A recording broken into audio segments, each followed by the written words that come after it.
Delhi NCR में खतरनाक होते प्रदूषण की वजह से सारी व्यवस्थाएं चरमराई हुई है, तो वहीं ये खतरनाक और जहरीली स्मोग अस्थमा दिल के मरीजों के लिए खतरे की घंटी बनती जा रही है।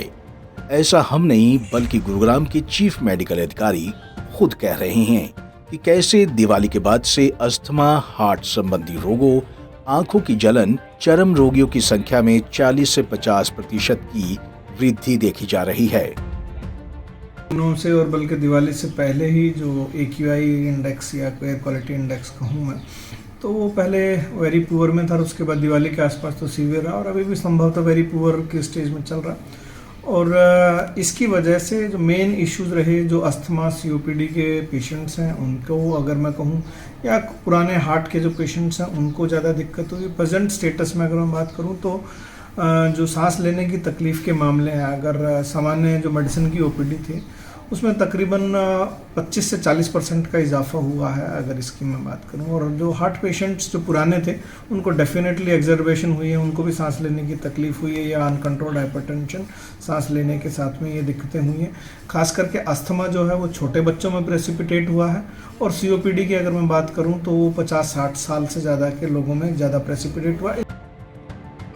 जिला के चीफ मेडिकल अधिकारी वीरेंद्र यादव की माने तो जहरीला स्मोक से अस्थमा और हार्ट के पेशेंट के साथ साथ कोरोना से रिकवर उन मरीजों को सर्वाधिक सावधानी बरतने की जरूरत है जिन्हें कोरोना काल में निमोनिया हुआ और उसी के चलते मरीजों के लंग्स पर गहरा असर हुआ था। CMO की माने तो अस्पताल की OPD ने हार्ट पेशेंट की संख्या भी लगातार बढ़ती जा रही है।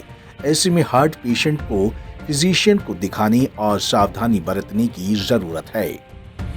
जो पेशेंट्स पूरी तरह से नॉर्मल हो चुके हैं या रिकवर है, उनके ऊपर तो पोल्यूशन का सच वही असर होता है जो सामान्य किसी भी व्यक्ति पर होता है। जैसा आप जानते हैं कि कोविड में 95% केसेस तो होम आइसोलेशन में ठीक हो जाते हैं, हार्डली 1% को ICU या वेंटिलेटर की इस किस्म की रिक्वायरमेंट होती है। और इन केसेस में भी बहुत रेयर केसेस होते हैं जिनके लंग्स में कोई परमानेंट डैमेज हो जाता है, जिसको हम इंटरस्टिशियल लंग डिजीज के तौर पर हम कहें। अगर ऐसा होता है, ऐसे लोगों को जो COPD की तरह ही प्रॉब्लम जो होती है, यानी अस्थमा के जो पुराने मरीज होते हैं, वृद्ध रोगी जो होते हैं COPD अस्थमा के, उनको जो दिक्कत होती है, तो वो कोविड रिकवर्ड केसेस में भी पोल्यूशन का असर उतना ही ज्यादा होता है और इन लोगों में एग्जर्वेशन हो सकती है। तो इनमें सांस लेने की तकलीफ के साथ साथ अगर मैं कहूँ तो ये COPD जो है ये एग्जर्वेट हो जाती है और सामान्य गतिविधियां करने में परेशानी आती है।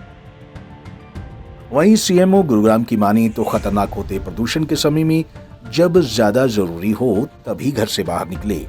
घर की खिड़कियां और दरवाजे बंद रखें। अगर घर से बाहर निकलना ही है तो दोपहर 12 बजे से शाम 2 बजे के बीच ही बाहर निकले, क्योंकि इसी वक्त में प्रदूषण का असर कम रहता है।